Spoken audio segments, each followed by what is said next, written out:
Eh bien, je vous remercie, ravi d'être parmi vous aujourd'hui pour ce nouveau webinaire, hein, pour cette année 2024 qui ouvre le bal pour l'année 2024.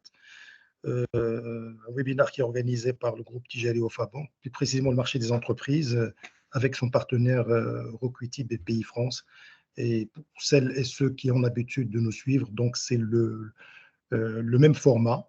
Je m'appelle Mohamed Kamel Debi, je suis votre modérateur pour ce webinaire. Donc, comme ce que j'ai dit, nous reprenons ce cycle qui tourne autour de webinaires digital qui tourne autour de l'entreprise d'une manière générale. Et depuis quelques années que nous vous proposons ce format et ces événements. Et l'année dernière, en 2023, nous en avons fait 9 sujets. On a parlé de la notation des crédits, de la cybersécurité, des forces commerciales à l'export, de la digitalisation, de la protection des données, de l'apport de la loi, la fameuse loi chez nous 69-21 sur les délais de paiement, parce qu'elle avait fait tout un débat l'année dernière, pendant le mois de juin, je me souviens. Et puis après, il y avait un autre sujet qui est aussi lié à celui que nous allons voir aussi, c'est le Made in Morocco. Comment promouvoir un branding qui soit le plus impactant possible. Et enfin, nous avons aussi traité de la RSE et de l'ESG. Aujourd'hui, donc, nous vous proposons un nouveau webinaire qui s'intitule « Devenir un champion à l'export, enjeux et opportunités ». C'est un thème structurant qui est au cœur des dispositifs au niveau mondial. Tous les pays travaillent sur ce sujet. Et le mot d'ordre, c'est d'investir, d'industrialiser et générer de nouvelles chaînes de valeur parce qu'il y a eu ces à-coups avec suite au Covid, souvenez-vous, qui avait marqué les esprits, mais pas que, parce que nous sommes sortis du Covid et puis après, nous avons trouvé une nouvelle bulle inflationniste avec un renchérissement, avec malheureusement des tensions géopolitiques et des guerres aussi. Hein. Et donc, l'entreprise et nous-mêmes, tout le monde s'adapte finalement et est devenu smart. Et de plus en plus, on parle d'inclusion, d'économie circulaire, d'économie durable, de sourcing local, de sourcing régional. Et dans tout cela, face à tout cela, si vous voulez, dans ces défis, bien sûr, quand on fait un SWOT, il y a des opportunités à l'international qui sont avérées. Avec l'objectif, c'est de consolider une vision, par exemple, macro, mais le diable est dans le détail. Nous avons, statistiquement au niveau mondial, la TPME, la toute petite et moyenne entreprise, elle représente à peu près 90% de l'économie mondiale. Vous avez les grosses corporates, les grosses entreprises, mais le plus gros, c'est ces TPME. Individuellement, peut-être qu'elles ne pèsent pas, mais massifiées, ça devient un mastodonte qui participe à hauteur de 90% dans l'investissement, dans la valeur ajoutée, dans l'employabilité, dans le paiement des cotisations fiscales et ainsi de suite. Donc, tout ça pour vous dire que nous sommes au cœur d'un sujet qui est important et c'est ce socle-là de la TPME qui donne finalement le tempo. Par exemple, chez nous, c'est Mohamed, nous reviendrons sur ce sujet, nous avons à peu près 10 000, 12 000 entreprises qui sont cataloguées. Et le défi pour nous, c'est de doubler ce nombre, à minima le doubler à horizon 2025, 2000, et pourquoi pas le tripler. Et surtout asseoir un véritable business model en consolidant une approche, une stratégie solide qui soit basée sur la trilogie que vous connaissez. Il faut être compétitif. Je comprends que quand une entreprise travaille avec un partenaire, c'est pour qu'elle se rende compétitive, c'est que les uns et les autres gagnent, c'est normal, et qu'elle soit équitable. On n'est plus dans des contrats ou des partenariats léoniens. Les contrats ou les partenariats aujourd'hui sont de plus en plus équilibrés, et heureusement d'ailleurs. Et puis surtout durables, parce que le business doit être durable au fil des temps. D'ailleurs, lorsque moi-même, quand j'étais senior bancaire, je me souviens parfaitement, quand vous prenez par exemple un portefeuille d'un RM, un relationship manager, un responsable d'un portefeuille PME ou GE, s'il avait 200 entreprises, statistiquement, c'est 10 ou 20 clients qui faisaient de l'export. Ça se comptait des bouts des doigts. Et encore, il y avait 50% qui étaient réguliers, les autres, c'était de temps en temps des à-coups, et ainsi de suite. Alors, le plus grand défi, c'est d'emborder et d'avoir un véritable axe de création de valeur. Alors, les questions qu'on peut se poser, et avec nos experts, nous affinerons davantage l'approche. Comment accompagner ces entreprises dans leur quête à l'international, finalement? Quel dispositif pour les onboarder et les suivre? Comment apaiser leurs appréhensions? Parce que les entreprises, quand vous parlez avec les managers, ils vous disent: «Ah, j'ai fait une opération», ça restait dans sa tête et ça a mal tourné. Donc, pour lui, ça y est, c'est comme un blocage. Et sortir de leur zone de confort, parce que nous avons aussi un sujet important. Il y a un socle des exportateurs, mais il y a aussi des primo-exportateurs, des entreprises qui n'ont jamais fait d'export et qui sont éligibles. Elles ont travaillé sur beaucoup de sujets, elles sont aujourd'hui prêtes à aller au niveau de l'international. Comment travailler ensemble de manière collaborative? Les entreprises chez nous, moi j'ai eu cette discussion à maintes reprises avec les entreprises et Dieu sait combien des centaines, voire des milliers d'entreprises que je connais. Euh, Elles travaillent en silo, elles travaillent toutes seules. C'est dans notre culture. Sous d'autres cieux, par exemple en Asie, on peut trouver des entreprises, il ne faut jamais insulter l'avenir, des concurrents qui peuvent travailler ensemble sur des sujets, qui peuvent collaborer. Ça, c'est très important. Et puis après, comment travailler, quid de financement et de l'investissement et de l'accompagnement d'une manière générale. Donc, pour ce webinaire, nous avons le plaisir d'avoir parmi nous Nora Edouni, chargée de développement à l'export au niveau Afrique du Nord des pays France. Nous avions aussi, elle devait être avec nous, Faiza Ashkar, chargée de développement export, mais pour des raisons elle a perdu sa grand-mère, donc elle ne peut pas être parmi nous. Et donc, nous présentons nos sincères condoléances. Donc, Nora prend le lead sur cette présentation. Nous avons avec nous Zi Mohamed Mejloun, expert consultant euh, au niveau de l'AMDI, l'Agence marocaine de développement des investissements et des exportations. Et enfin, mais ce n'est pas le moins important, nous sommes ravis d'être chez Sana Adlissi, qui fait partie du groupe Tijari Wafa Bank. Nous avons avec nous Sana Adlissi Alami, qui est directrice groupe du Trade Finance, FII, Correspondent Banking, au niveau du CIB, Corporate Investment Banking, qui est un grand pôle au niveau de la banque, du groupe Tijari Wafa Bank. Pour tenir cette conférence, nous avons retenu à peu près, grosso modo, 45 minutes, mais avec des... Je remercie les intervenants vraiment pour 5 ou 6 slides maximum pour vous mettre dans le bain pour chaque présentation. Mais le plus important pour nous, on va réserver l'équivalent, c'est-à-dire 45 à 50 minutes pour les échanges. Sur ce sujet, n'hésitez surtout pas, moi je le dis aux entreprises, ces webinaires sont faits pour vous, mais par vous. C'est-à-dire que vous êtes les experts. N'hésitez surtout pas à interagir avec nous au niveau du chat. Posez toutes vos interactions, vos questions, vos doutes. Si vous avez des success stories, partagez-les avec nous. C'est très important et c'est le but même de ce webinaire. Donc, sans plus tarder, je cède la parole à Dora Aidoni, qui fait partie du groupe BPI France, qui n'est plus à présenter, donc une puissance publique française qui accompagne tous les écosystèmes en France. Toute taille, tout secteur confondu, avec un focus évidemment sur la TPME et sur ce qu'ils appellent les ETI, les entreprises à taille intermédiaire. Donc, je réitère mes remerciements. Je te cède la parole. Merci beaucoup, c'est Mohamed Kamel. Bonjour à toutes et à tous, ravie de faire votre connaissance. Donc en effet, je suis Nora Idouni, chargée de développement des courants d'affaires internationaux sur la zone Moyen-Orient, Afrique du Nord, Turquie et Asie centrale. Et j'étais justement les 2 dernières années basée à Casablanca, où nous avons pu, durant ces années et même au-delà, déjà travailler de main commune avec Attijari Wafa Bank. Donc, on est vraiment ravis de pouvoir continuer cette collaboration entre nos 2 banques et on vous remercie, ainsi que l'équipe Euroquity, pour l'organisation de ce webinaire.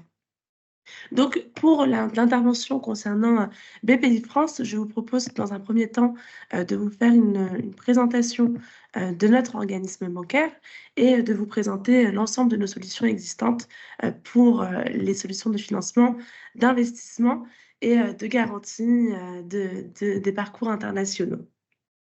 Pour vous présenter rapidement BPI France, hop, si la slide veut bien se présenter. Voilà, parfait. Pour vous présenter de manière assez globale, et merci Mohamed Kamel pour cette introduction qui est vraiment très intéressante puisque c'est vrai que du côté de BPI France, l'activité existe depuis maintenant une dizaine d'années, et l'idée était de pouvoir soutenir l'entrepreneuriat, d'un point de vue, domestique en France, pour soutenir les entrepreneurs dans des soucis de conseil et des soucis d'entretien et de soutien de trésorerie ou, de partage des risques de leur activité. Et c'est vrai que maintenant, depuis plus de 7 ans, il y a un axe fort qui est donné également pour l'international, pour aller, au-delà des frontières et soutenir ces courants d'affaires, internationaux, dans des logiques vraiment, de co-industrialisation et également de cofinancement avec nos partenaires, bancaires internationaux, notamment Attijari Wafa Bank. Et pour présenter justement ces différents axes d'action, BPI France apporte un soutien à 4 niveaux. Donc, sur le point de vue de l'accompagnement, sur le point de vue du financement, de l'assurance et de l'investissement. Je reviendrai, plus en détail sur ces différents points et comment et quelles solutions sont proposées pour soutenir les entrepreneurs, sur ces aspects-là. BPI France est organisé en plusieurs, directions et délégations régionales, donc près de 50 en France et près d'une dizaine à l'international, notamment une qui est basée à Casablanca. Et donc pour cette région, MENA, nous avons aussi une deuxième délégation qui est basée à Dubaï. Je suis actuellement basée à Paris avec ma collègue, Faiza et Amine, avec qui justement nous travaillons étroitement, pour soutenir, ces courants d'affaires internationaux, les partenariats internationaux qui peuvent, en découler, notamment, par des parcours business internationaux, dont on reviendra plus en détail. Peut-être pour commencer et vous expliquer un petit peu les activités de BPI France à l'international. BPI France à l'international, ce sont déjà de manière globale des activités d'échange d'expertise, notamment avec la direction des affaires internationales et européennes de BPI France, avec qui justement Attijari Wafa Bank est en partenariat depuis des années sur justement la structuration de nos activités communes et de la connexion des entrepreneurs que nous connaissons respectivement pour entreprendre ensemble. Attijari Wafa Bank et BPI France collaborent aussi sur tout l'aspect d'appui à l'accompagnement international et justement, pour soutenir ces entrepreneurs qui souhaitent aller sur de nouveaux horizons, de nouvelles géographies, BPI France propose ces solutions qui sont exposées sur cette slide pour différentes étapes de la vie internationale d'une entreprise. Donc, la majorité de ces solutions, et je tiens à le préciser, vont être l'objet d'instructions pour des sociétés de droit français, c'est-à-dire d'entreprises qui sont enregistrées en France et qui souhaitent développer leur activité à l'international. Donc, pour ces entreprises, nous avons différents appareils de solutions qui existent.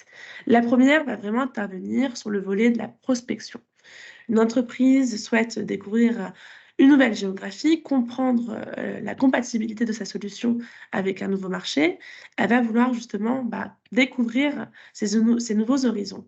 Et en ce sens-là, BPI France propose une assurance prospection qui est une avance de trésorerie qui est remboursable en cas de succès à l'export. C'est-à-dire que l'entreprise va se fixer un chiffre d'affaires à l'export cible au bout de plusieurs années, 4 à 5 années.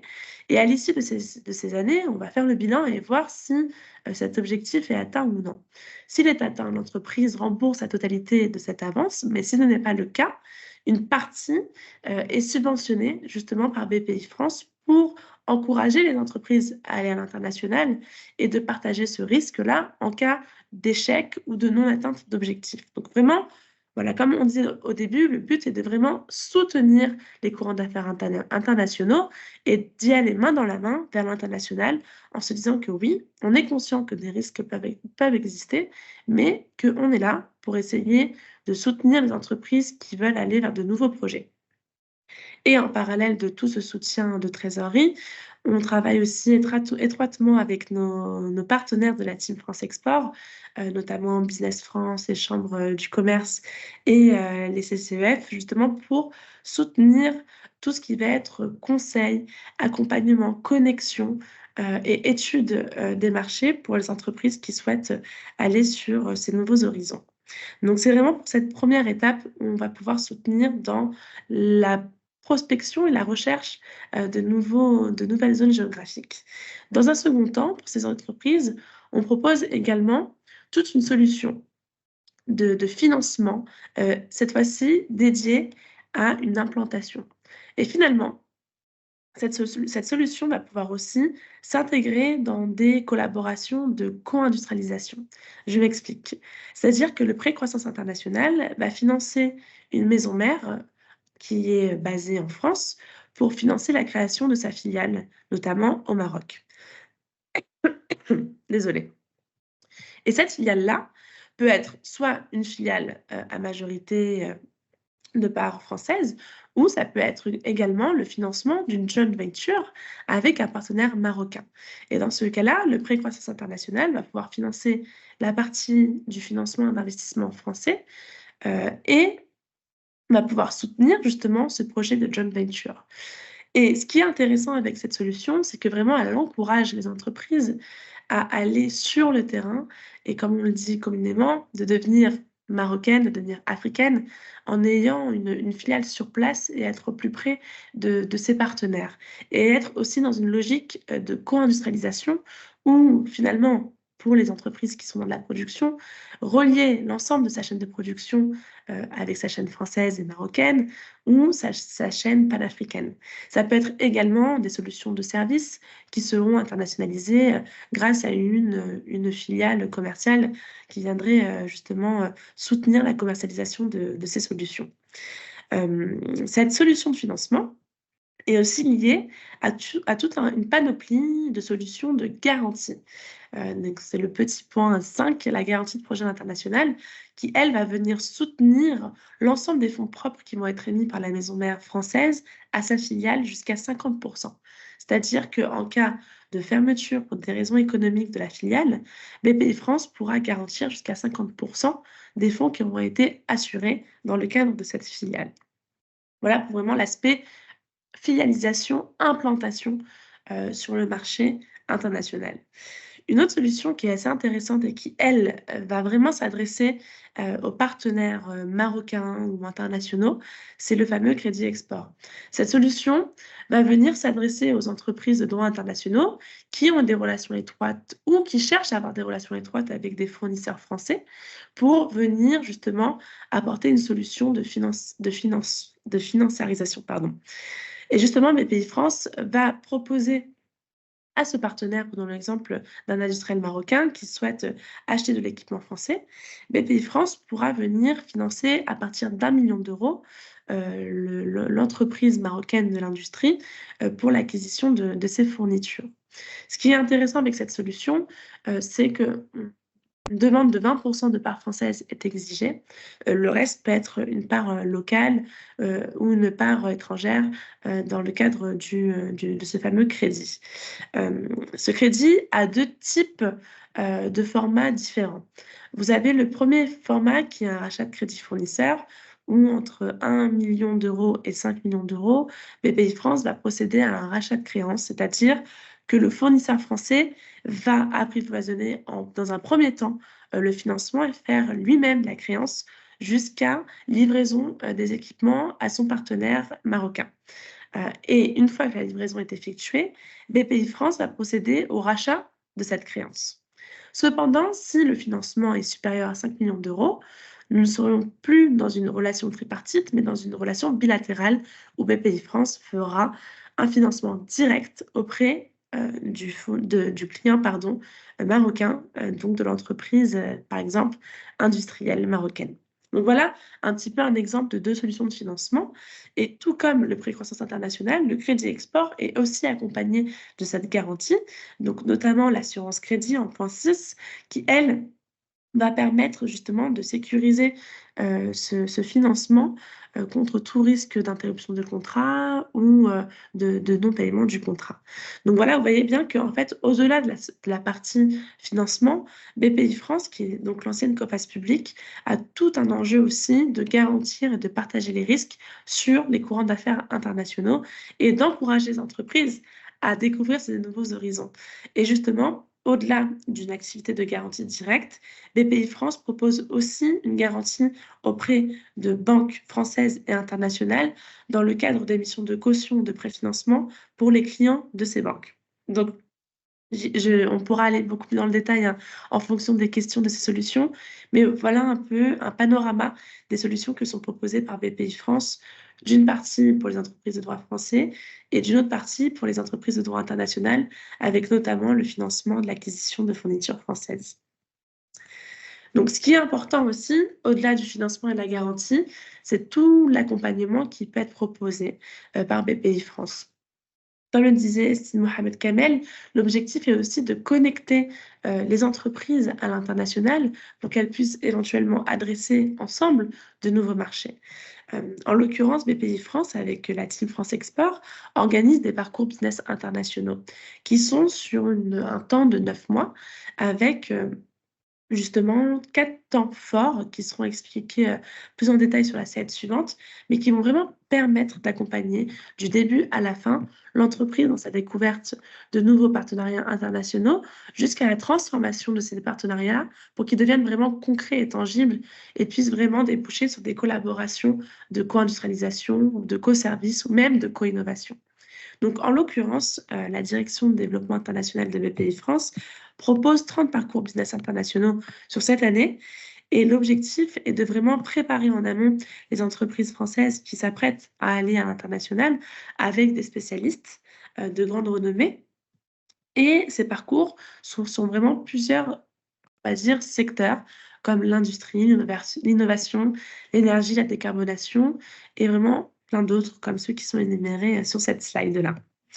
Donc, pour revenir plus en détail sur ces parcours d'accompagnement, l'objectif est de se préparer en 4 temps. Le premier temps, sur 2 jours, les entreprises qui sont retenues pour ces programmes-là vont avoir 2 jours d'incubation collective. Qu'est-ce qu'on entend par ces termes-là? C'est-à-dire qu'on regroupe toutes ces entreprises sur 2 jours pour qu'elles puissent vraiment être préparées sur tout ce qui est aspect interculturel business, préparer vraiment leur savoir et leur expertise sur le marché qu'elles vont viser, comprendre l'intérêt et justement l'opportunité d'avoir ces partenariats-là dans cette région et avoir des cas d'études sur leur offre et la région qu'ils visent. Ensuite, 1 mois plus tard, les entreprises qui ont été sélectionnées sont invitées à faire une immersion de 3 à 4 jours sur le pays qui est justement en thème de ce parcours business international. En l'occurrence, justement, et si vous êtes intéressé, on pourra en discuter plus amplement, mais nous organisons de ce fait un parcours business international fin septembre au Maroc sur les équipements industriels.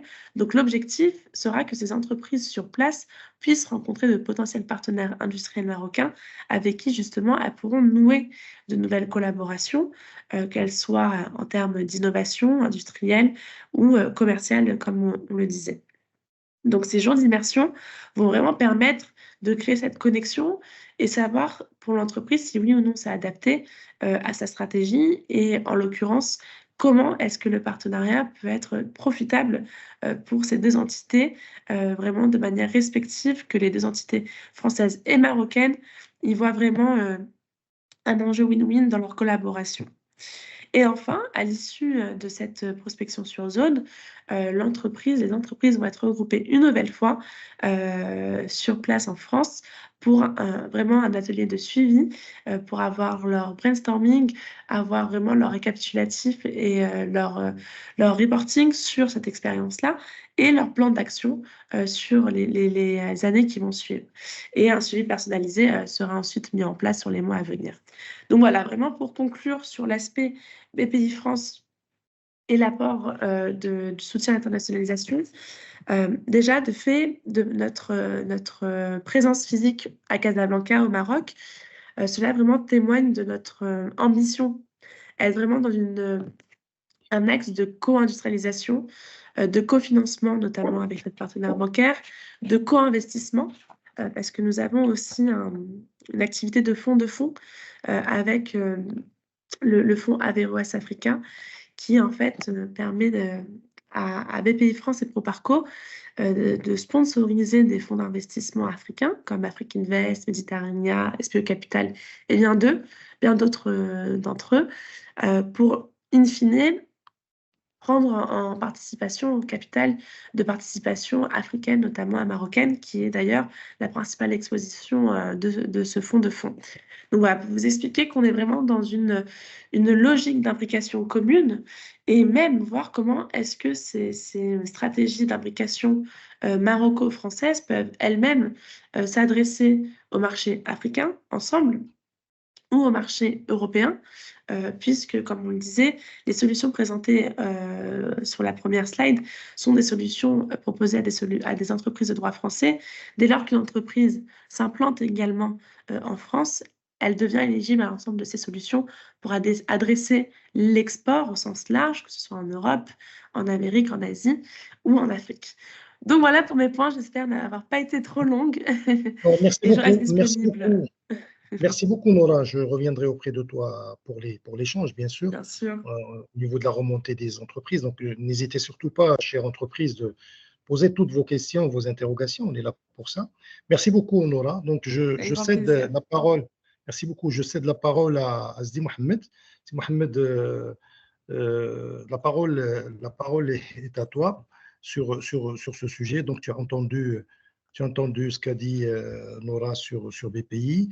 L'AMDI, ce n'est plus une entité à présenter, donc le rôle de l'AMDI n'est plus à présenter, tant elle est le maillon central au niveau de la dynamique, à travers tout ce qu'elle fait au niveau de la charte d'investissement, mais les ambitions sont aussi de hisser le niveau des CAPEX à des niveaux importants et d'aider ces entreprises à rayonner à l'international.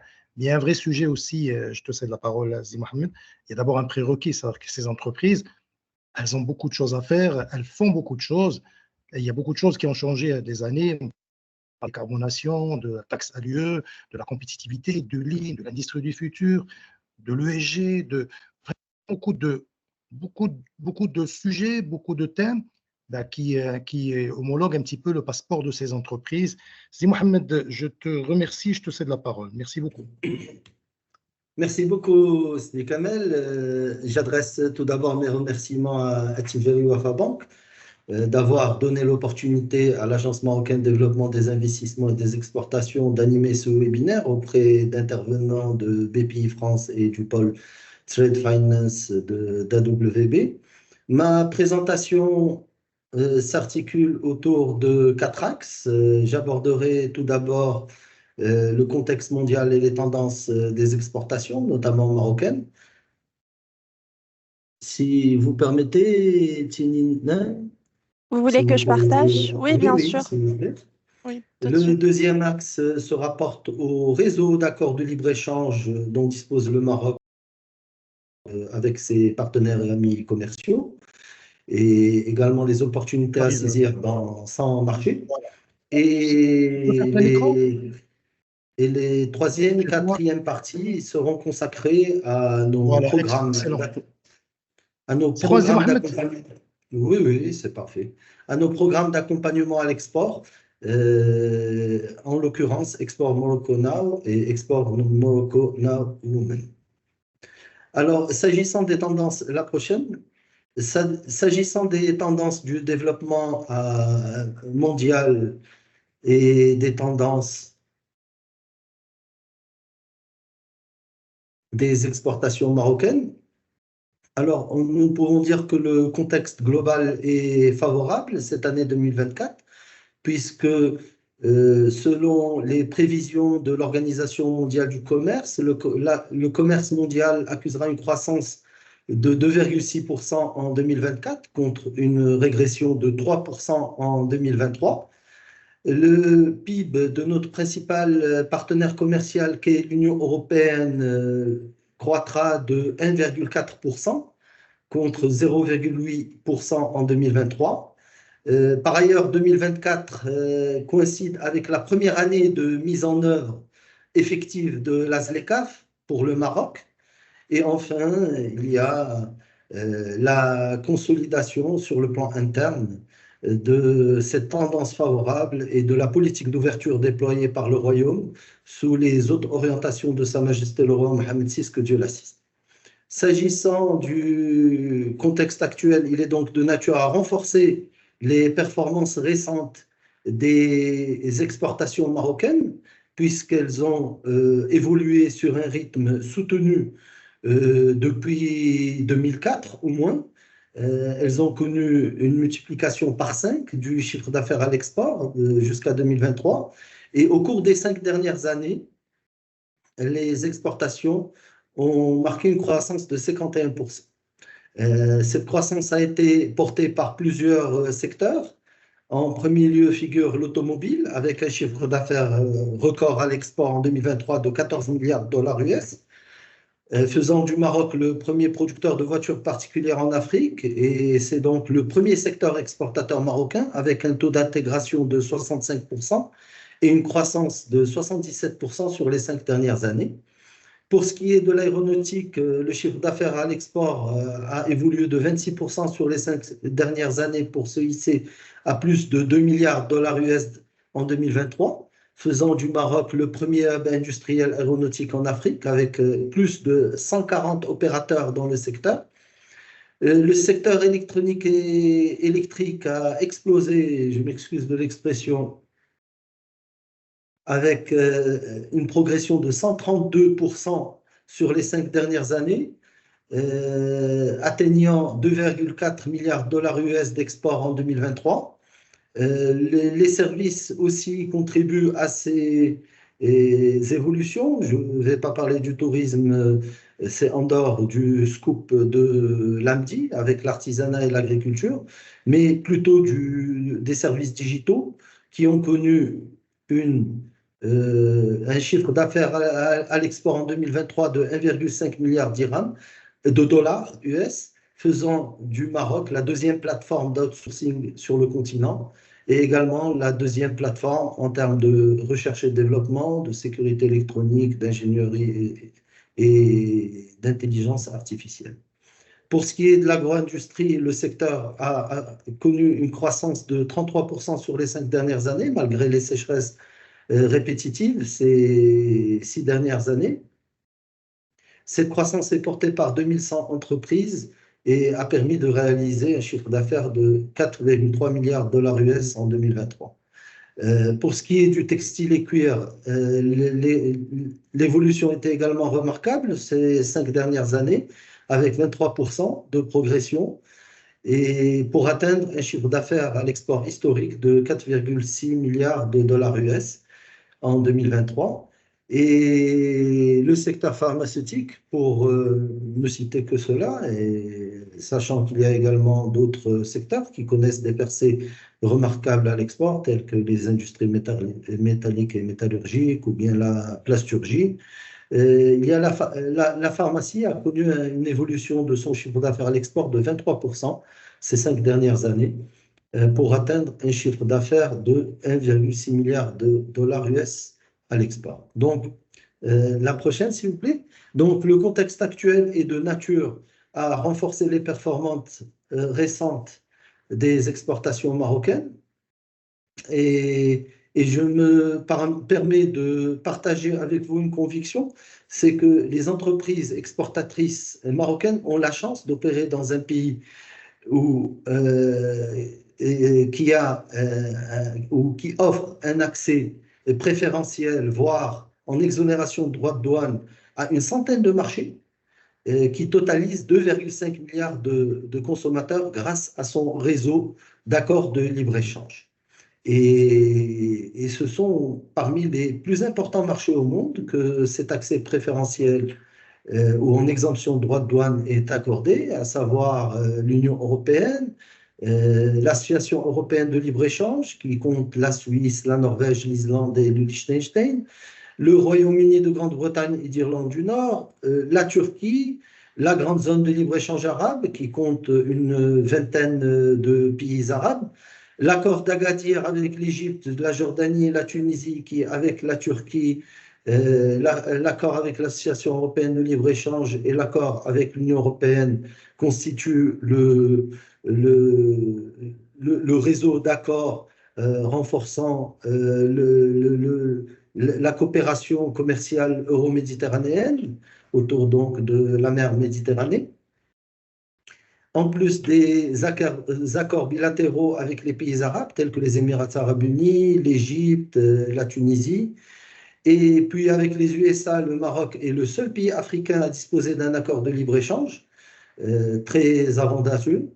Et plus récemment, il y a l'accord donnant lieu à la zone de libre-échange continentale africaine qui a démarré la mise en œuvre des réductions tarifaires le 1er janvier 2021 et l'année prochaine, janvier 2025, nous serons en libre-échange sur 90% des lignes tarifaires, donc des produits échangés avec tous les pays en développement d'Afrique.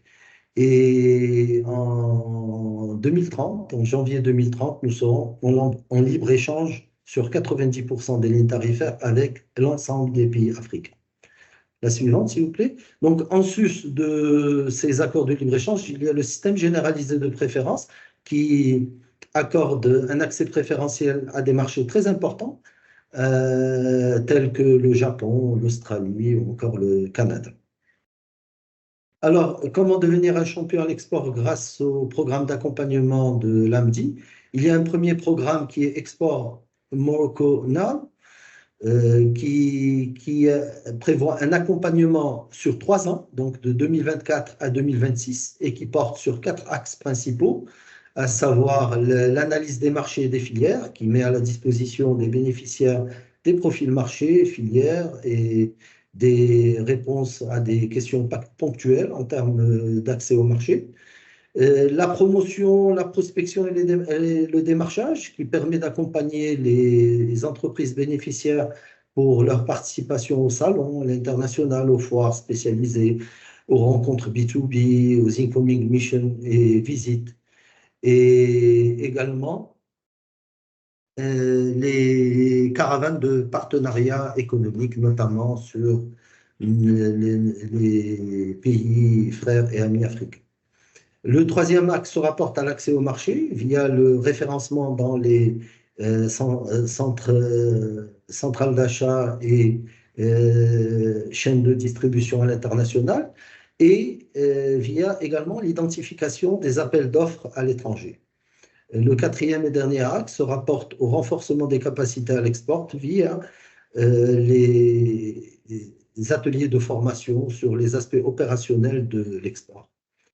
340 entreprises sont actuellement accompagnées et sont issues d'une vingtaine de secteurs, parmi les plus importants de l'économie marocaine. Alors, l'objectif, c'est de renforcer les exportateurs marocains souhaitant s'internationaliser pour booster leur chiffre d'affaires à l'export et diversifier leur marché potentiel et bien sûr de promouvoir l'international, l'offre exportable marocaine et le Made in Morocco. Alors, comment nous avons sourcé ces entreprises bénéficiaires du programme? C'est via un appel à manifestation d'intérêt. Nous l'avons fait parce que ça permet d'accompagner sur le moyen terme, sur 3 ans, une entreprise et non pas en répondant à un besoin ponctuel de participation à un salon ou à des rencontres B2B, par exemple, et d'identifier les objectifs chiffrés à atteindre via le déploiement des actions en termes de création d'emplois et de chiffre d'affaires additionnel à l'export, d'avoir une visibilité de part et d'autre sur le programme travail et pouvoir assurer le suivi des résultats de l'accompagnement. Et enfin, et bien sûr, pour affermir les liens entre les exportateurs et l'AMDI. La suivante, s'il vous plaît. Alors, devenir une championne à l'export avec Export Morocco Now Women, c'est bénéficier d'une déclinaison du programme Export Morocco Now qui est dédié aux femmes chefs d'entreprise et de coopératives marocaines, donc de droit marocain. Le programme s'articule autour de 4 axes. Le premier, il y a également du renforcement des capacités pour l'élaboration d'un business plan à l'export. Le deuxième, et nous sommes à cette phase-là, nous nous apprêtons à passer à l'appui à la certification pour l'adaptation des entreprises et des produits aux exigences réglementaires des marchés cibles. Le quatrième axe se rapporte à la digitalisation à l'export pour permettre aux entreprises de faire du e-commerce Et le quatrième, c'est la mise en relation avec les donneurs d'ordre. Donc, le déploiement du programme se fera en 2 phases. Donc, la première phase a déjà été initiée sur 2024-2025 au profit de 50 femmes issues de 3 régions du Maroc, à savoir Marrakech, Safi et Souss Massa, pour contribuer à la relance post-tremblement de terre du 8 septembre, et Casablanca Stats, parce que c'est là où il y a le plus grand creuset de femmes chefs d'entreprise et un potentiel à l'export.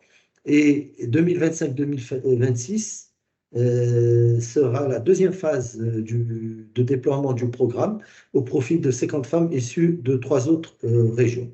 Donc, au total, l'objectif est d'accompagner une centaine de femmes chefs d'entreprise pour leur permettre d'exploiter les opportunités offertes par l'accord ZLECAf.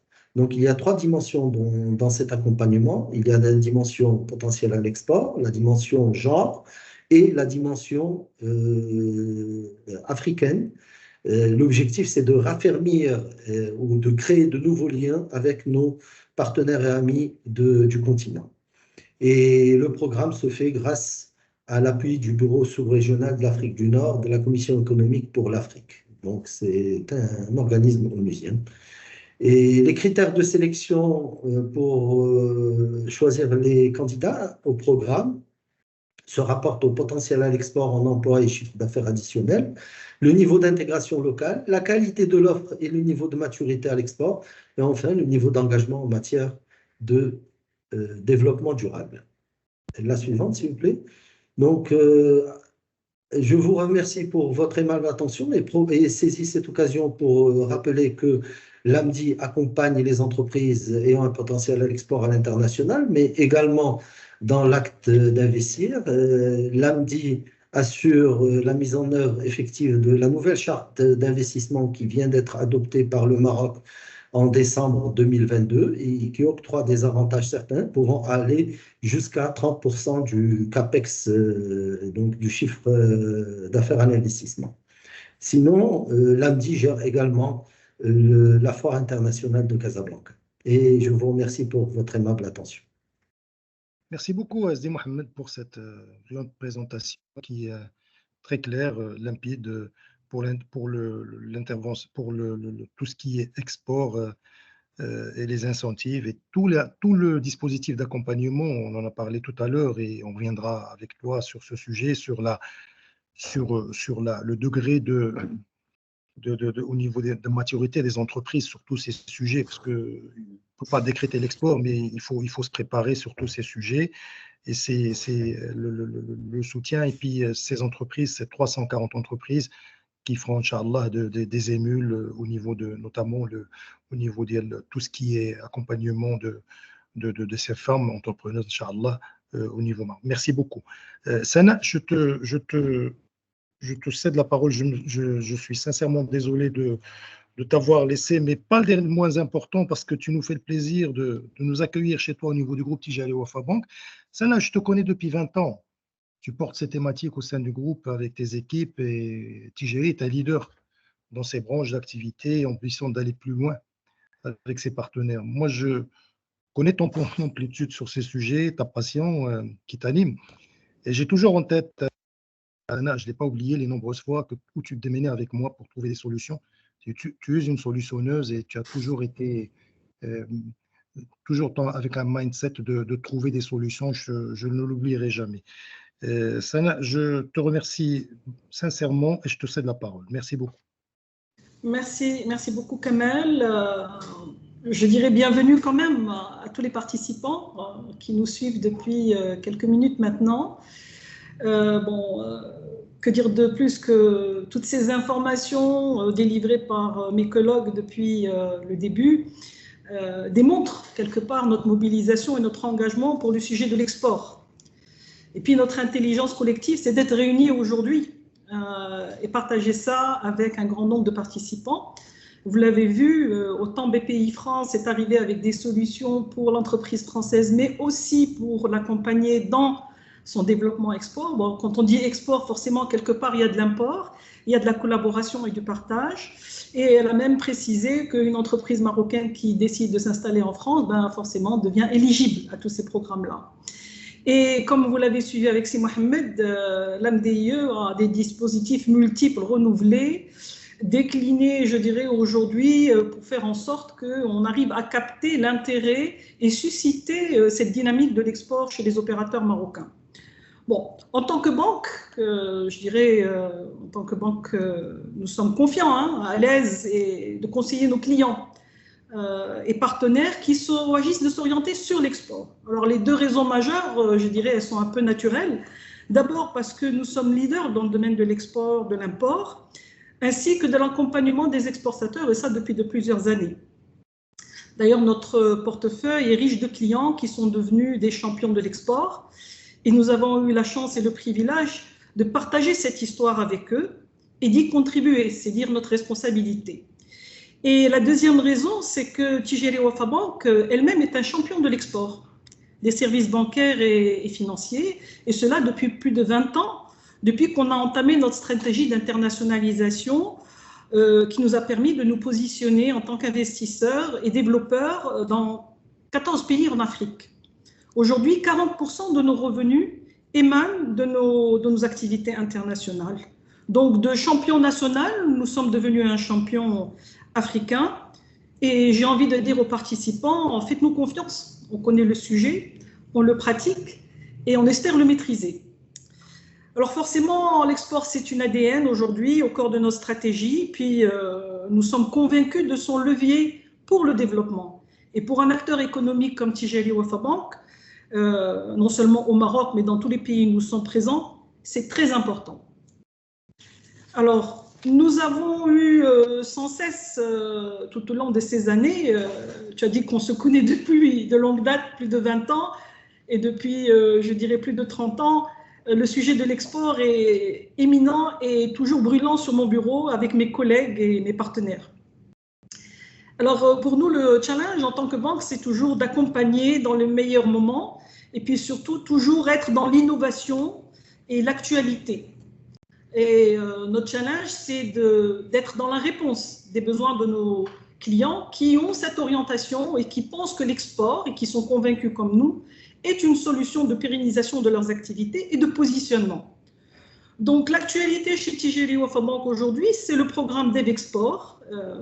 Vous l'avez à l'écran. Je vous invite à scanner le QR code qui vous permettra d'accéder à plus de détails sur l'offre que je n'aurai pas le temps de détailler dans sa totalité. Donc, c'est une offre, comme vous pouvez l'imaginer, très riche, innovante, dans le but d'améliorer l'expérience client à l'intérieur du groupe Tijari Wafa Bank. Donc, je vais vous citer juste les principaux indicateurs qui font de DevExport un programme aujourd'hui important et impactant surtout. Alors, nous avons une offre qui est à la fois financière et non financière, et je ferai un focus sur le financier aussi. Et nous avons aussi la capacité de venir accommoder l'export en donnant des solutions de couverture face à la problématique d'insolvabilité, parce que tout acteur commercial, quel qu'il soit, qui décide un jour de faire de l'export, il a besoin de récupérer les revenus de cet export. Je vous ferai un petit rappel très rapide sur le pack export, qui est déjà un produit bien inscrit dans l'ADN du groupe. Et je vous parlerai d'un produit très innovant qui permet aujourd'hui de traquer vos opérations et qui prouve à quel point la banque aujourd'hui a investi, je dirais, dans tous les outils de technologie pour vous permettre d'avoir la vue partagée sur vos opérations. Donc, sur les produits, je dirais, financiers d'accompagnement, je ne sais pas si je dois revenir là-dessus, mais je prends un point d'arrêt parce que nous avons un produit qui est quasiment unique, non seulement au Maroc, mais dans un grand nombre de pays en Afrique. Nous avons le produit Club Afrique Développement. Certains d'entre vous sont membres. Donc, le Club Afrique Développement, c'est une communauté regroupée autour de la thématique, pardon, excusez-moi, de la thématique partenariale à l'intérieur des relations Sud-Sud. C'est 4700 membres depuis sa création en 2016. C'est l'accès à plusieurs publications, des informations. du mentorat aussi. Il faut savoir que le Club Afrique Développement est présent dans l'ensemble presque de nos pays de présence, où nous avons des relais. Et à travers ces relais, nous avons organisé 37 missions multisectorielles et de découverte. Et à l'intérieur de ces missions, nous avons même accordé une fenêtre à une initiative qui s'appelle SEFAWE, qui est Stand Up for African Women Entrepreneurs, où on fait du mentorat et de l'accompagnement pour les femmes entrepreneurs en Afrique. Alors, c'est 12 000 entreprises dans 40 pays qui ont été accompagnées et plus de 4 000 B2B depuis la création qui ont été structurées. Alors, comme vous le savez, Afrique Développement, notre flagship, c'est le Forum international Afrique Développement. On a eu 6 éditions. Cette année, je vous invite à vous inscrire rapidement. C'est un événement qui aura lieu le 27 et 28 juin et qui a pour thématique « Ici, on investit », en parlant bien sûr de l'Afrique. Je vous laisse imaginer pourquoi ce sujet-là, c'est l'importance pour le continent aujourd'hui d'être dans la promotion de l'investissement pour la création de l'emploi, pour occuper nos jeunes, pour positionner notre industrie, pour valoriser nos richesses pour les Africains, par les Africains. Le Forum Afrique Développement est aujourd'hui certainement une des plateformes de référence les plus connues à l'intérieur du continent, que ce soit quand on pense aux échanges commerciaux, à l'investissement ou la coopération intra-africaine. Alors, un autre produit que nous avons aussi en matière d'accompagnement, qui permet d'accéder à de l'information, qui permet je dirais, d'accéder à des plateformes d'interconnexion avec d'autres opérateurs, c'est TGV Business League, d'ailleurs que nous proposons avec une grande coopération avec Euroequity et BPI, et aujourd'hui qui compte beaucoup d'abonnés. Et nous avons aussi, à travers l'ensemble des pays que nous couvrons, donc pour rappel très rapide, nous sommes présents en Afrique du Nord, en Afrique de l'Ouest, en Afrique centrale principalement, et nous couvrons le Maroc, la Tunisie, la Mauritanie et l'Égypte, et puis le Sénégal, le Burkina Faso, le Bénin, Niger, la Côte d'Ivoire, le Mali, le Togo, le Gabon, Congo-Brazzaville, Cameroun, et le dernier greenfield que nous avons, c'est le Tchad. Et dans tous ces pays-là, d'abord, nous vous offrons 5 pays, nous vous offrons l'accès à 15 économies, et puis nous vous offrons aussi la possibilité d'être dans un accompagnement customisé. Nous avons des collègues dans tout l'ensemble de notre réseau qui sont dans un axe primaire de pouvoir vous accompagner dans votre décision, dans votre prospection, dans votre débriefing après prospection, et de vous indiquer les usances locales, les points stratégiques qu'il faut savoir garder en tête, et la bonne compréhension culturelle et réglementaire de chacun de leur pays. Ce qui est très important quand on parle de l'export. Et puis nous avons aussi un grand portail aujourd'hui qui est très connu du public entreprise, qui est Tijani Entreprise. Nous avons des séances de formation qui sont organisées, nous avons des webinaires comme aujourd'hui, nous avons la possibilité de vous faire accéder à de nombreux experts et conseillers qui vont vous accompagner non seulement dans votre décision d'investir, mais aussi dans la bonne lecture de vos opérations internationales.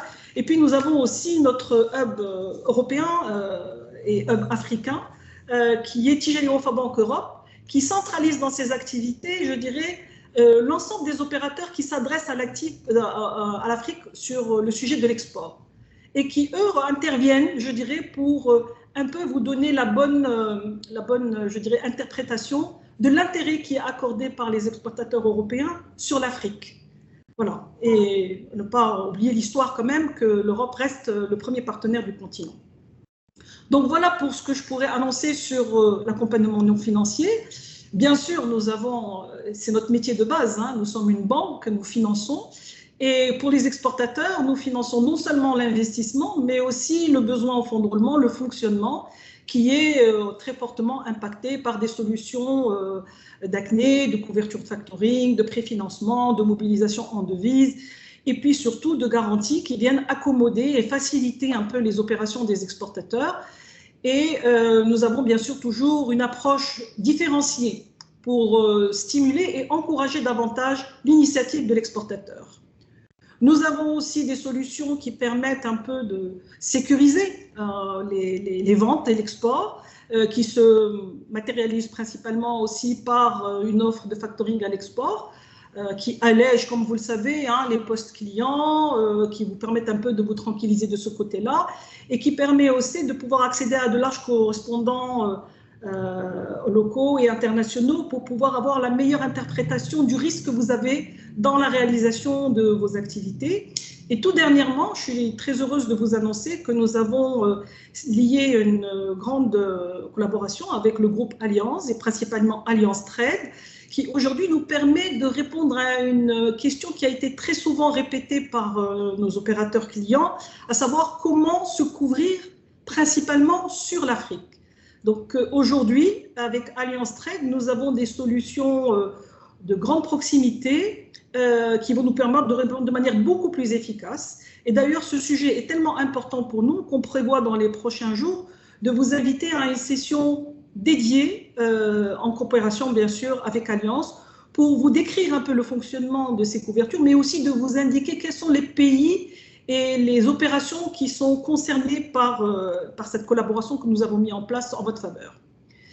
Et beaucoup d'entre vous connaissent très certainement le pack export, mais c'est un pack qui va regrouper, je dirais, tout ce qu'on vient de citer, mais qui va en plus permettre de mettre en place une tarification qui va être modelée sur votre volumétrie, qui va vous accorder des exonérations tarifaires et vous permettre d'accéder à des plateformes comme e-market où vous allez pouvoir négocier vos achats et ventes de devises en direct.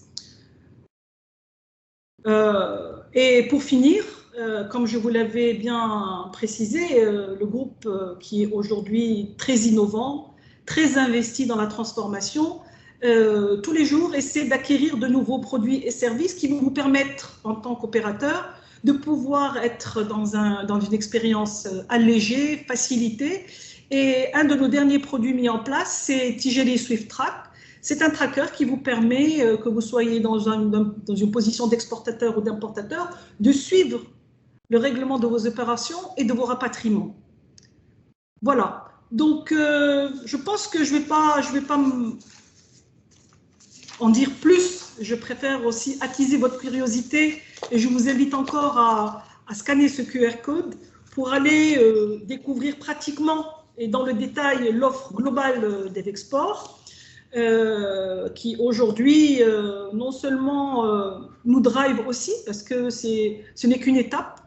Nous avons besoin aujourd'hui de répondre à l'ensemble des challenges du numérique et de la digitalisation et des matérialisations qui sont aujourd'hui incontournables quand on est dans un chemin d'exportateur.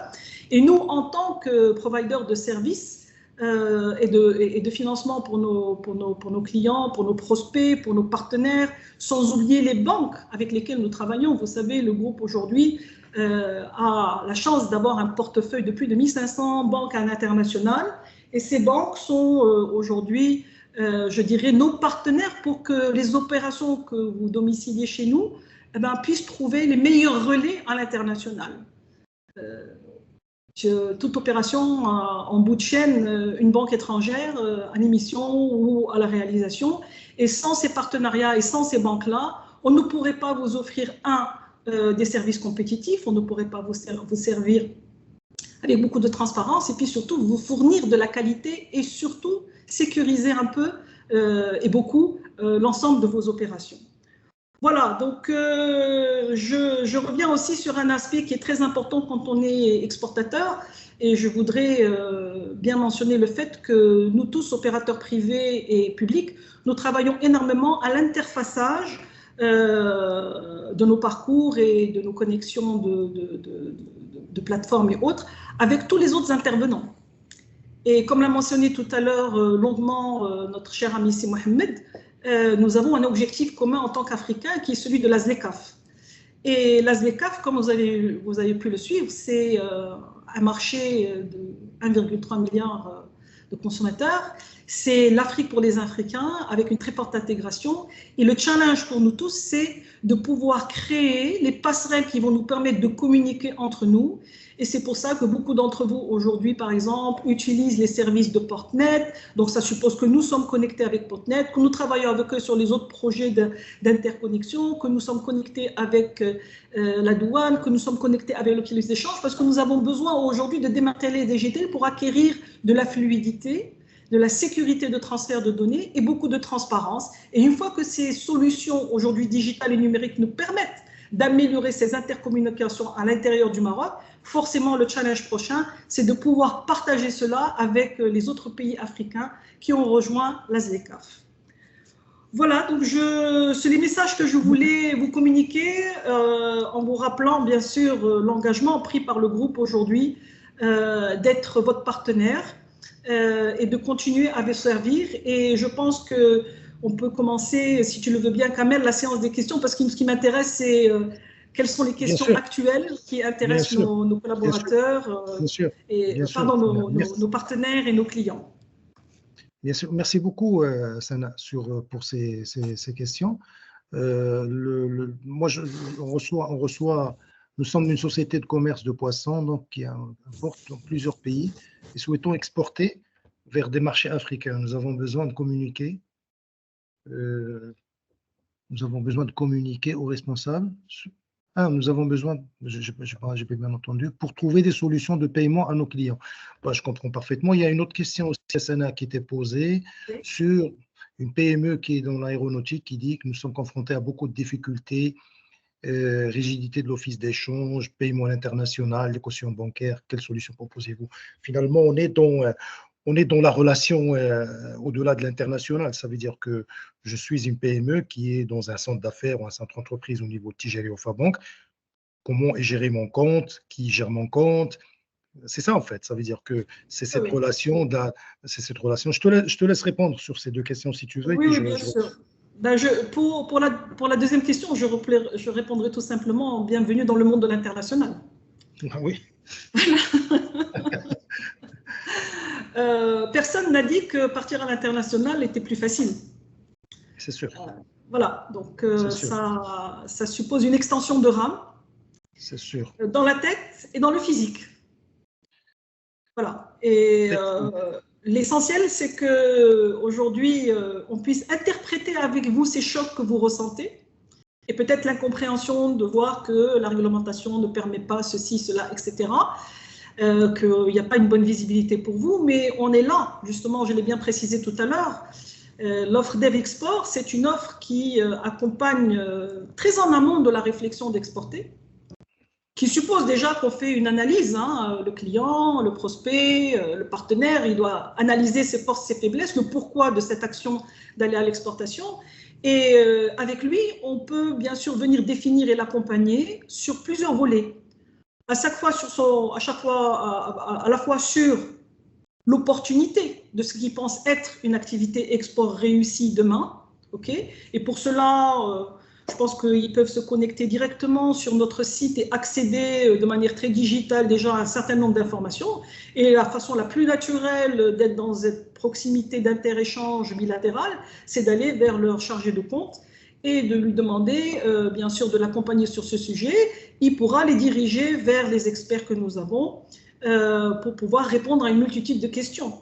Et l'avantage que nous avons, c'est qu'on n'est pas seul. C'est-à-dire que quand on pense, par exemple, à la première question concernant l'Afrique, les marchés africains, etc., d'abord, on va vous écouter et analyser avec vous, mais en plus, on est capable de vous livrer les track records que nous avons. Notre lecture des marchés. Voilà. Et pour ça, je pense que nous avons beaucoup de dispositifs à la fois digitaux et physiques qui permettent de recevoir ces doléances et de pouvoir les servir dans les meilleures conditions. Merci beaucoup, Sana. Parce que la problématique, moi je vois la récurrence des interventions, c'est quelles mesures d'accompagnement pour la sécurité des paiements en Afrique. Je voudrais insister sur un point, et tu es l'experte, Sana, avant de céder la parole à Noura et à Mohamed. Je pense que statistiquement, on l'avait dit une fois, que l'Afrique paie dans la moyenne normale, dans la fourchette mondiale. Ça veut dire que les exportateurs ou les investisseurs marocains qui se sont installés ne se plaignent pas. Peut-être qu'à quelques exceptions près, le paiement se passe bien, en général. Oui, je dirais que c'est peut-être dans le mindset de dire toujours que l'Afrique, c'est plus risqué.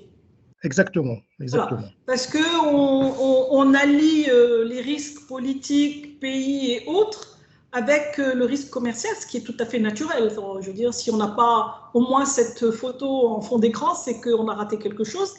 Mais juste pour l'anecdote, nous, le premier jour où on a mis les pieds en Afrique en tant que banque, on a trouvé des gens qui nous ont accueillis en nous disant « ça fait 50 ans qu'on est là, vous avez mis du temps ». Donc, je veux dire, l'Afrique aujourd'hui, c'est effectivement un marché qui nécessite de la compréhension. Et on est là pour vous accompagner dans cette meilleure lecture.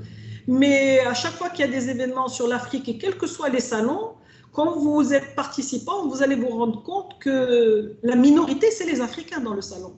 L'autre majorité, c'est l'Europe, c'est l'Asie, c'est beaucoup de pays aujourd'hui, je dirais en Amérique latine, qui pensent que l'Afrique, c'est nécessaire pour eux. Donc, on n'est pas tout seul. L'opportunité est là, elle est claire.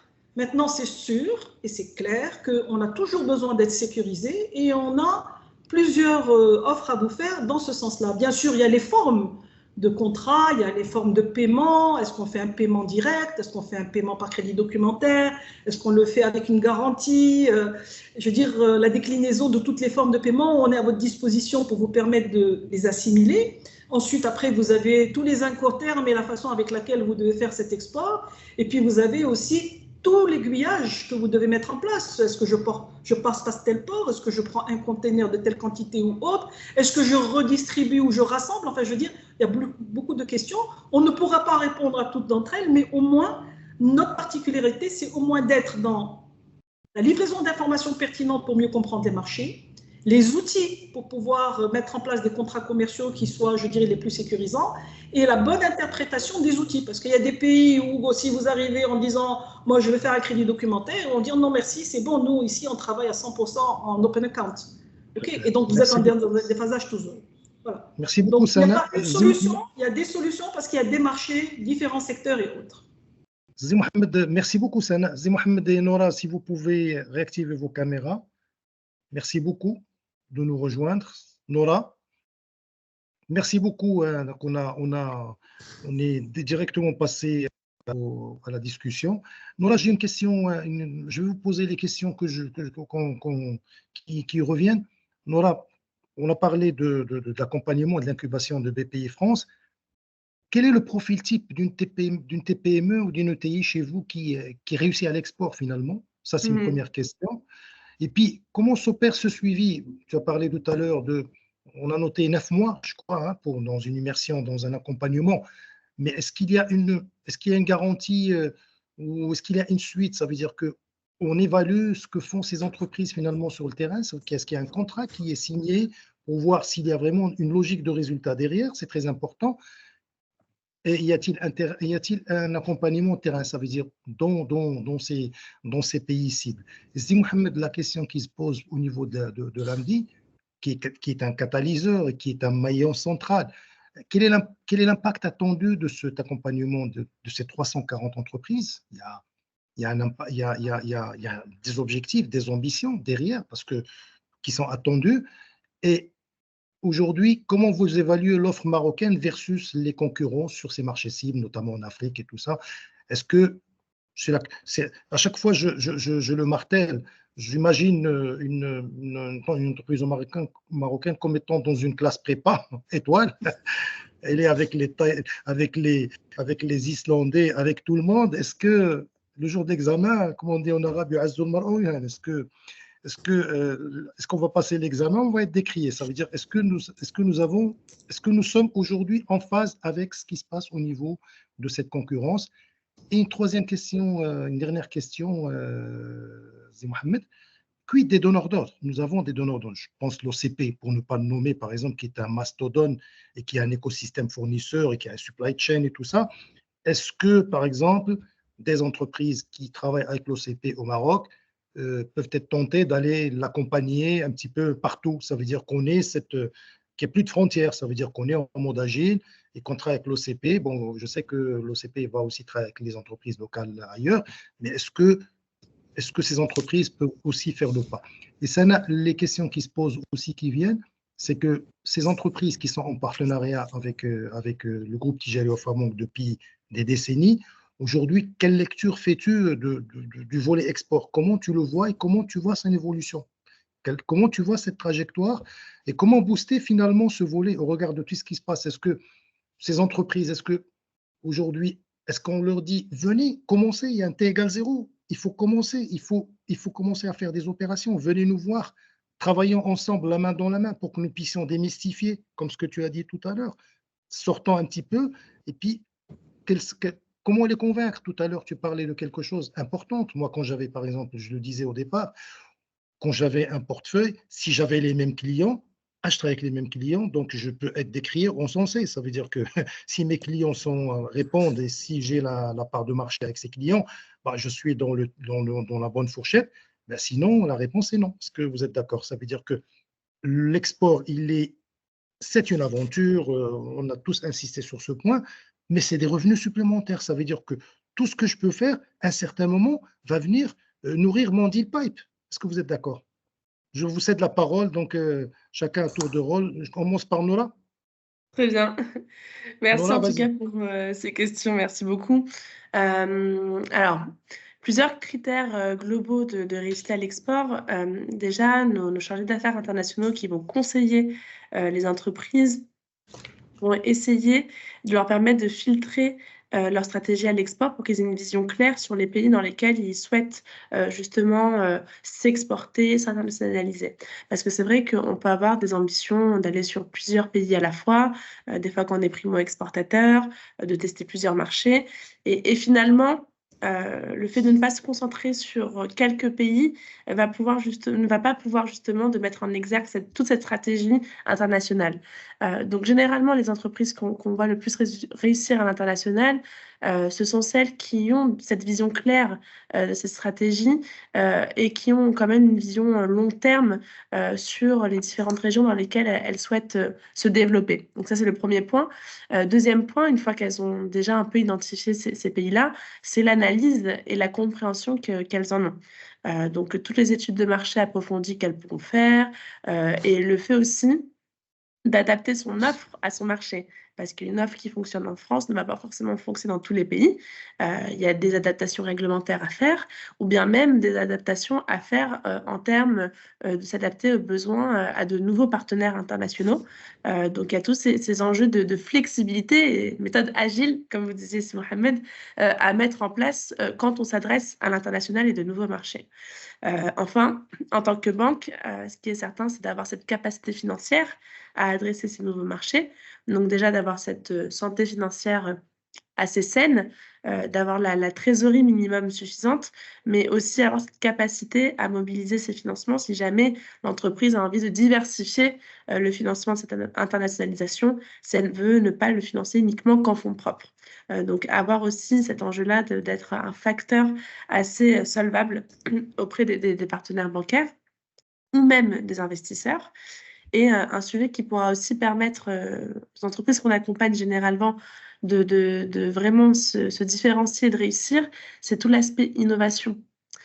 C'est vrai qu'avoir une innovation va permettre aux exportateurs de se démarquer très rapidement sur les marchés, puisqu'il y a une certaine propriété intellectuelle qui peut se mettre en place et même engendrer des belles collaborations. Nous, on le voit, on le propose, des parcours vraiment de collaboration technologique où vraiment on va mettre en lien des bureaux de recherche et développement ensemble pour qu'ils puissent vraiment développer ces nouvelles solutions en partenariat et qu'elles soient adaptées aux différents marchés respectifs. Donc, tout le caractère innovant va être vraiment un plus pour une entreprise qui souhaite aborder l'export. Oui. L'innovation, c'est un socle qui est important finalement, c'est un prérequis de base. Ça veut dire que l'entreprise doit être innovante, doit se réinventer finalement. Exactement, exactement. Puisqu'on est sur des marchés à forte concurrence, c'est vrai que ça peut être vraiment un caractère très intéressant et plus encore si vraiment elle s'accouple avec un partenaire technologique sur place, puisque ça va vraiment permettre de pouvoir combiner les expertises communes et respectives. Très clair, très clair. Et enfin, c'est vrai que tout ce qui est aussi important, c'est le réseau. Et on le disait tout à l'heure, quand une entreprise qu'on souhaite aller à l'international, s'implanter sur le marché en question, ça devient vraiment très important d'avoir cette proximité avec les partenaires et surtout s'assurer du bon fonctionnement de tout ce qui est réseau de distribution, tout ce qui est supply chain, qui sont des fois à distance très compliqués à gérer. Mais lorsqu'on est sur place, on peut avoir justement un peu plus de sûreté quant à son suivi et donc du coup limiter les risques qui peuvent en découler. Donc voilà un petit peu les Merci différents beaucoup. points Merci beaucoup. Merci qui beaucoup, nous Nora. permettent C'est Mohamed. Il y a Oui, encore oui. des questions qui sont posées par le chat au niveau pour Sana aussi, hein, on parle d'aéronautique, mais moi je pense que je peux répondre à ce sujet en tant qu'ancien senior banker. Il y a d'abord la relation avec le banquier. On a un sujet, donc on peut être dans l'aéronautique, mais la banque aussi finance, hein. Elle peut financer des investissements, une contrepartie. Il n'y a aucun problème pour cette question. Et pour une deuxième question qui était posée, Sana aussi, pour nous tous, c'est sur la fiabilité des informations qui sont sur le terrain, mais ça, Mohamed a beaucoup insisté sur ce point, sur l'étude de marché et le cadrage de tous ces sujets. Ça veut dire qu'une personne qui se plaint pour dire que même malgré l'ère de digitalisation, il est difficile de récupérer des bases de données précises des clients. C'est-à-dire que d'avoir une étude de marché, ça, ce sont des choses un peu plus pointues qui peuvent être faites dans des clubs comme Club Afrique Développement, comme Sana va rebondir sur ce sujet. Si Mohamed, la parole est à toi, Smani. Merci, Sidi Kamel. Je voudrais d'abord, avec votre permission, revenir sur le participant qui a posé la question sur le change, et pour informer si des participants ne sont pas au courant, que l'Office d'échange, dans son instruction générale de janvier 2024, a apporté du nouveau, très important, pour les opérateurs du commerce extérieur, qui peuvent désormais recourir à leur compte en devise ou en dirham convertible pour le règlement des acomptes sans plafonnement. Alors que jusqu'à décembre 2023, il y avait le plafonnement à 30% de l'acompte. Pour ce qui est des questions, alors quel est l'impact attendu? Lors du recrutement des bénéficiaires du programme, nous avons classé deux catégories d'entreprises. La première étant les exportateurs réguliers et la deuxième, ce qu'on appelle primo-exportateurs qui n'ont jamais réalisé d'exportation ou bien qui ont osé l'export mais qui restent sur des chiffres d'affaires très timides. Alors pour cette deuxième catégorie, notre objectif, c'est de contribuer à l'objectif de l'État de doubler, comme vous l'avez si bien dit au début de la rencontre, de doubler la population des entreprises exportatrices pour les porter à 12 000 à l'horizon 2035. D'ailleurs, même la déclinaison du programme au profit des femmes chefs d'entreprise, ce sont des entreprises qui réalisent des chiffres d'affaires à l'export inférieurs à 5 millions de dirhams. Donc, ça s'inscrit dans l'objectif d'élargissement de la population des entreprises exportatrices. Nous en accompagnons à peu près actuellement 190 et le nombre sera porté autour de 250 dès le 1er janvier 2025. Sinon, pour l'ensemble de cette population d'entreprises qu'on accompagne, soit à peu près 400 jusqu'à présent, les objectifs du programme, c'est de les accompagner à atteindre un chiffre d'affaires qui s'inscrit dans le cadre de leur ambition.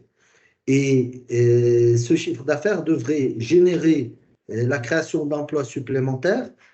Tout ça a été chiffré. Malheureusement, je ne peux pas encore partager avec vous ces chiffres-là. Ils doivent d'abord être partagés en conseil d'administration avant qu'ils soient diffusés au grand public.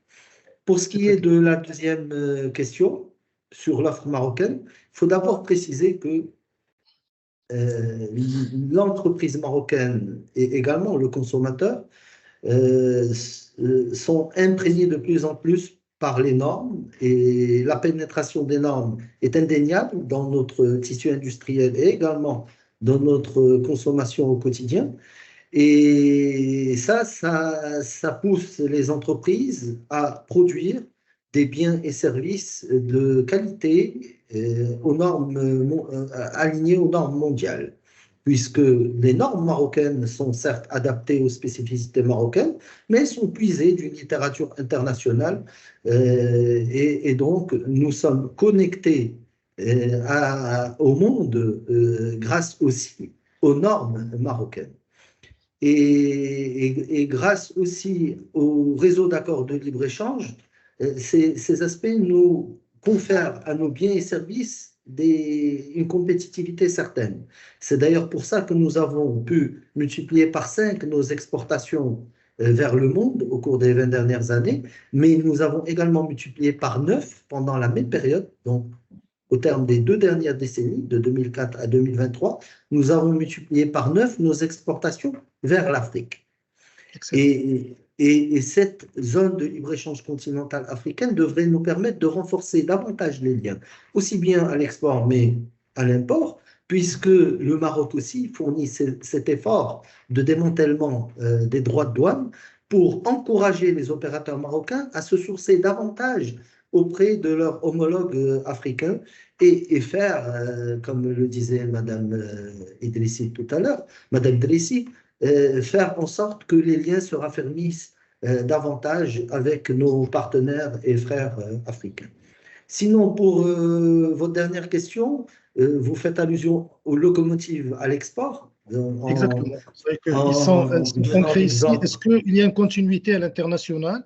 Et puis une question qui revient aussi, est-ce que finalement l'export, est-ce que ce n'est pas un catalyseur de transformation de nos entreprises finalement, plus qu'au niveau national? Ça veut dire qu'on doit davantage plus travailler que sur l'effort, que si on était local. Tout à fait, mais nous sommes tellement ouverts, Sikamel, nous sommes ouverts sur 99 pays. Donc la concurrence sur le marché local est déjà très féroce. Donc si vous arrivez à commercialiser votre bien et service sur le marché local, ça veut dire que vous êtes pratiquement capable d'exporter. Ça d'une part. D'autre part, vous avez donné l'exemple de l'OCP comme locomotive à l'export. Il y a aussi, on peut donner l'exemple aussi de plusieurs autres secteurs, comme celui du conseil de l'ingénierie, qui est en quelque sorte un éclaireur pour les exportateurs. Les opérateurs du BTP, qui, lorsqu'ils s'installent sur des marchés à l'étranger, drainent avec eux tout un écosystème de fournisseurs. Il y a aussi dans le secteur de la distribution, c'est en quelque sorte l'autoroute de l'export qui est assurée pour les fournisseurs marocains. Donc, effectivement, c'est très pertinent.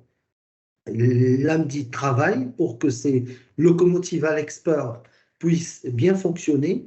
Et d'ailleurs, dans la charte de l'investissement, il y a 4 dispositifs d'appui, parmi lesquels figure le dispositif d'appui aux IDME, c'est-à-dire les investissements directs marocains à l'étranger.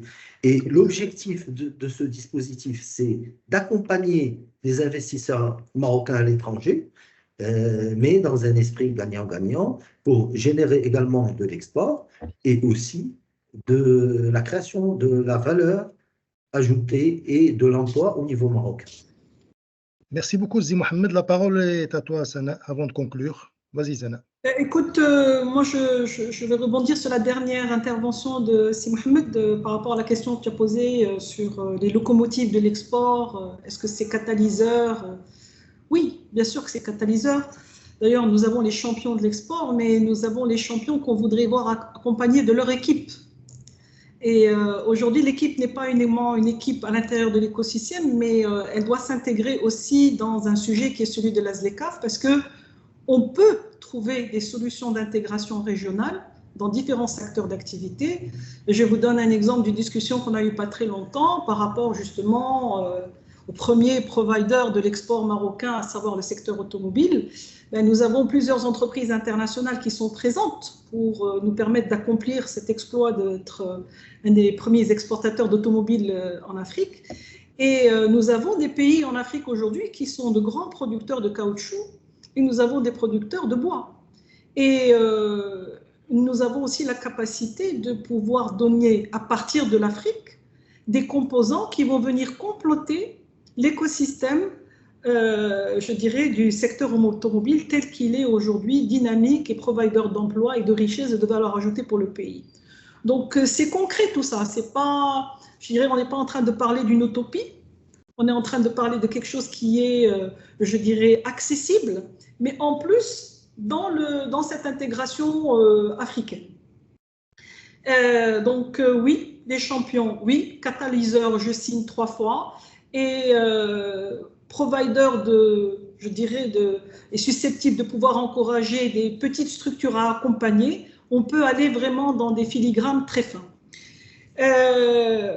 Je vais répondre à un des participants qui s'est posé la question de la fiabilité de l'information. Ça n'existe pas une information fiable quand on attaque un marché. Il faut se mettre ça dans la tête parce que seule l'expérience compte. Heureusement, nous, on va pouvoir donner de l'information par rapport à plusieurs sujets, on va pouvoir permettre l'accès à des études de marché, des analyses, je dirais des articles précis, etc. Et nos collègues sur place vont donner l'interprétation locale, mais l'information ne devient fiable que quand elle s'intègre dans votre projet et qu'elle vient répondre et monitorer quelque part votre décision de faire ou de ne pas faire ou de faire d'une manière ou d'une autre. Et c'est là où elle devient fiable. Et il ne faut pas oublier que l'information, c'est le nerf de la guerre. Et je vous invite tous, quand c'est possible, bien sûr, de faire énormément de lectures, mais n'hésitez pas à prendre un billet d'avion et aller découvrir par vous-même. Parce que personne n'aura la meilleure perception que vous par rapport à un marché. Et vous serez très surpris de voir... Ça veut dire, c'est l'immersion, ça veut dire que l'entreprise doit aller quand même en immersion, aller voir un petit peu ce qui se passe, bien aller sûr, sur place. parce qu'une fois qu'ils auront consommé tous les dispositifs chez nous, comme l'a offert BPI très largement, très détaillé, avec des cycles de formation, d'accompagnement, etc., mais il faut se dire qu'à un moment donné, il faut être pratique, il faut être opérationnel, il faut aller rencontrer le marché. Est-ce que je pense que beaucoup d'entre vous, vous avez déjà rencontré dans les supermarchés des Chinois ou des Turcs avec leur appareil photo qui prennent des photos dans les rayons? Ils ne font pas ça pour le plaisir, ils font ça parce que ça, c'est de la recherche et de l'intelligence terrain. Ils ont des piles et des piles d'informations, mais quand ils se déplacent dans un supermarché, ils vont aller vérifier quels sont les produits concurrents des leurs, à quel prix ils se vendent. Ils peuvent rester debout pendant presque une demi-heure devant un rayon pour savoir quel est le profil de l'acheteur. Et ça peut se dupliquer sur plusieurs sujets. Donc oui, l'information fiable, c'est très important, mais vous êtes le premier constructeur de cette information. Parce que vous avez la meilleure analyse et le meilleur prisme de lecture de cette information. Et bien sûr, comme je vous l'ai répété, l'ensemble de nos conseillers, nos experts pourront vous permettre d'affiner cette lecture-là. Et puis, nous avons tous nos collègues dans l'ensemble des pays que nous couvrons qui sont à votre disposition pour calibrer les lunettes et, je dirais, vraiment toucher du doigt l'information qui restera pertinente pour vous. Nous avons beaucoup de nos clients qui font leur démarche commerciale, qui font une tournée de prospection, etc. et qui, à la fin de ce voyage, reviennent vers nos commerciaux pour dire « j'ai rencontré telle entité, voilà les formats de paiement qu'on m'a proposés, voilà la taille des paiements qu'on m'a proposés, des contrats qu'on m'a proposés, est-ce que c'est logique, est-ce que c'est pas logique, est-ce que ça convient au marché, est-ce que je suis pas en train je dirais, de me retrouver en face de quelqu'un qui m'a vendu, je dirais, des choses très exponentielles, alors que la réalité est tout autre. Alors, comment convaincre nos exportateurs? Bon, je pense que pour les convaincre, la matière la plus importante, c'est de dire que l'export, c'est un levier aujourd'hui. Et si je dois analyser par rapport à ce que tu m'as proposé tout à l'heure, un peu, si tu vois, ma vision sur cette activité, l'export, ça fait de l'opérateur économique un opérateur qui est, par définition, plus compétitif. Et ça a été répété par mes collègues. Ça en fait un opérateur qui est très performant, parce qu'il est frotté à une concurrence beaucoup plus pointue. Et comme l'a dit Nora, il est innovant. Parce que s'il n'est pas innovant, il est décalé. Et généralement, il capte très vite les grandes tendances. Et comme nous sommes dans l'ère du numérique, les tendances, et elles sont sur votre téléphone déjà. Et comme me disait un grand monsieur lors d'une réunion, il a dit, nous sommes dans l'ère où même quand on se trompe, on doit se tromper vite parce que la solution, il faut la trouver vite. On n'a plus le temps de s'attarder sur nos erreurs. Et il faut rebondir beaucoup plus rapidement parce qu'aujourd'hui, c'est excessivement rapide et on peut juger un peu agressif, mais c'est la tendance. Les marchés aujourd'hui évoluent de cette manière et communiquent. D'ailleurs, vous avez l'avantage aujourd'hui de pouvoir faire du marketing et de la communication digitale que vous ne pouviez pas faire auparavant. Et c'est un accélérateur phénoménal. Mais ça a aussi des retours. Okay, donc ça, tout ça, c'est pour ça que je dis que quand on met les pieds à l'international, ben c'est une expérience nouvelle. C'est un nouveau profilage, c'est un bodybuilding qu'on met en place et un mindset totalement différent. Ils sont aussi, ils ont beaucoup de capacité à rentabiliser l'outil de l'investissement. Parce qu'ils créent ces marchés-là, ils vont chercher des marchés nouveaux. Donc forcément, ils accélèrent le moteur d'amortissement de leurs investissements. Ils sont dans une résilience plus importante et nous, on l'a vu à travers toutes ces crises, principalement chez mes clients égyptiens, nos clients en Afrique de l'Ouest et autres. Quand tu es exportateur, tu accèdes à de la devise et la devise, c'est le pouvoir. Quand tu factures en euros ou en dollars, tu as du pouvoir, c'est-à-dire que tu arrives à récupérer de la devise qui te permet demain de payer tes importations. Et donc, tu deviens résilient.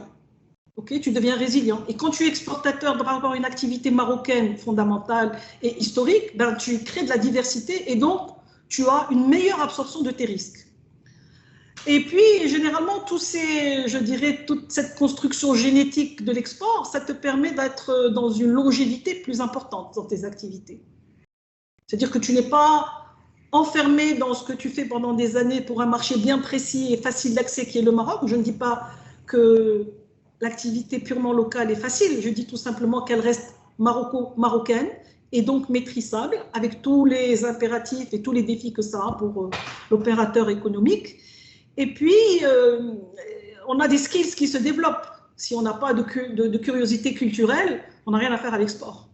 Ça veut dire que sur ce point, pour en finir, Sana, les uns font grandir les autres. Ça veut dire que, si je le dis aux entreprises, j'ai eu beaucoup dans un focus group, je me souviens, j'étais à Tanger, j'avais des jeunes sur le textile qui étaient omnibulés par la part de marché. La part de marché n'est pas un critère en soi, c'est la rentabilité. Tout se mesure par la rentabilité et un opérateur ou un concurrent qui vous précède peut être votre mentor. Hein. Vous grandissez intrinsèquement avec lui. Vous copiez-collez dans un premier temps, mais par la suite, vous prenez vos galons. N'hésitez pas, c'est l'art d'être un outsider sur le marché, comme disait. Il y a de la place pour tout le monde. Il y a de la place pour tout le monde. C'est votre idée qui vous place dans la niche. Et la niche peut devenir quelque chose de plus important. Excellent. Et merci beaucoup. Je pense que dans nos participants, nous avons aussi beaucoup de jeunes.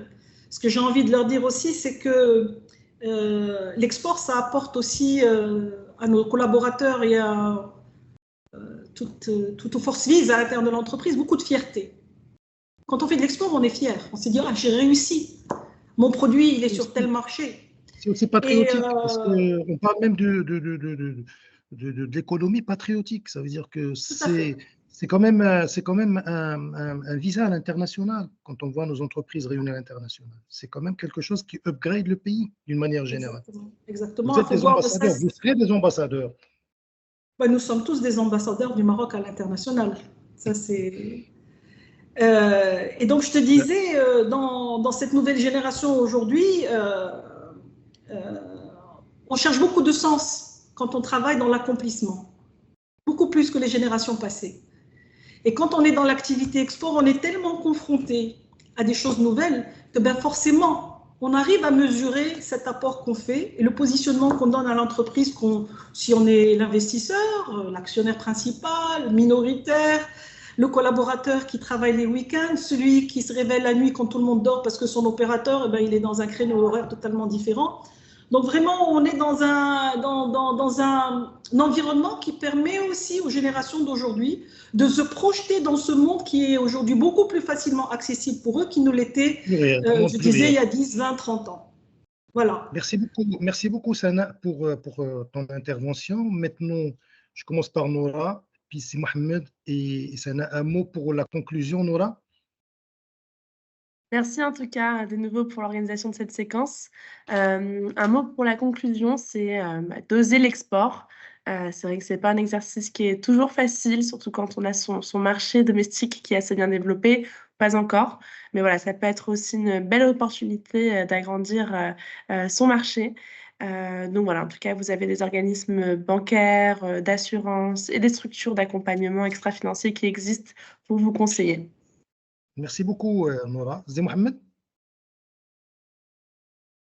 Alors, moi, j'inviterai les participants à être attentifs, à faire une petite veille, c'est pas trop difficile, et voir ce que les agences et offices de l'État offrent comme appui à l'export. Croyez-moi, il y a beaucoup de choses qui sont faites et qui peuvent vous bénéficier. Pour sa part, l'AMDIE va élargir le rang des bénéficiaires de ces programmes dans les mois qui viennent. Et donc, si vous êtes intéressé, soyez attentifs, aussi bien pour ce qui est du programme Export Morocco Now que sa déclinaison pour les femmes chefs d'entreprise. Il y en a parmi vous qui ont posé des questions sur les autres régions. Ben, écoutez, nous aimerions bien pouvoir accompagner toutes les régions, mais croyez-moi, la demande est très faible. Nos entreprises restent timides lorsqu'il y a une offre d'accompagnement.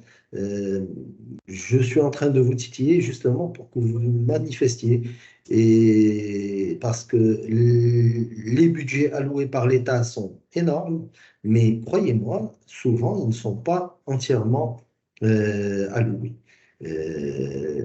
Mais ils ne sont pas entièrement déployés, ils ne sont pas entièrement consommés parce que justement, cette demande de la part des entreprises n'est pas suffisamment forte. Et c'est valable pour l'ensemble des agences de l'État. Donc, l'international est possible, il faut l'oser. Maintenant, il y a aussi les réseaux diplomatiques, en plus des réseaux bancaires et des agences d'accompagnement telles que l'AMDIE, Morocco Foodex, la Maison de l'Artisan, l'ONMT. Et quand vous exploitez tout ce réseau-là, croyez-moi, l'export sera possible. Merci beaucoup, Zé Mohamed. Sana, pour conclure? Écoute, je vais être très simple. Croyez en vous. Nous, en tout cas, on croit en vous. Et si vous devez être le champion d'une seule chose, pour commencer, soyez le champion de vos propres idées. Et comptez sur nous, on fera tout ce qu'il faut pour vous permettre de les réaliser. Merci beaucoup, Sana. Merci beaucoup.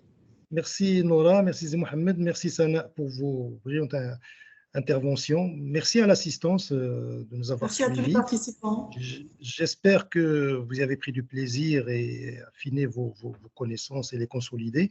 En tout cas, nous, ce qu'on veut, c'est presque avoir un engagement avec vous. Ça veut dire que, et demain, qu'est-ce qu'on en fait? Donc, comme ce que disait Mohamed, commencez.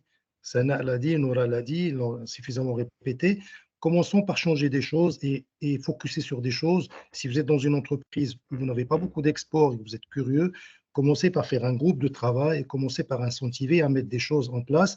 Et vous allez voir que les choses viennent d'elles-mêmes et puis par la suite, cadrer et venez voir les spécialistes. Aujourd'hui, vous avez une formidable chaîne de valeur qui est un incubateur comme la force de BPI-France avec l'État marocain représenté par l'AMDI, tout ce que fait, et puis avec une banque qui est leader du marché dans toutes ses branches pour vous sourcer, pour vous vraiment vous accompagner sur tous ces plans. Donc, n'hésitez surtout pas. Le plus important, le plus difficile, pardon, c'est de commencer. Donc, merci Zé Mohamed, merci Sana, merci Nora, merci à nos amis de BPI, merci à Aja, et à la prochaine, Inch'Allah, pour un prochain rendez-vous, Inch'Allah, sur une autre thématique. Merci beaucoup. Voilà, merci. Merci à vous. Merci, au revoir. Un grand merci. Merci, au revoir. Au revoir. Au revoir.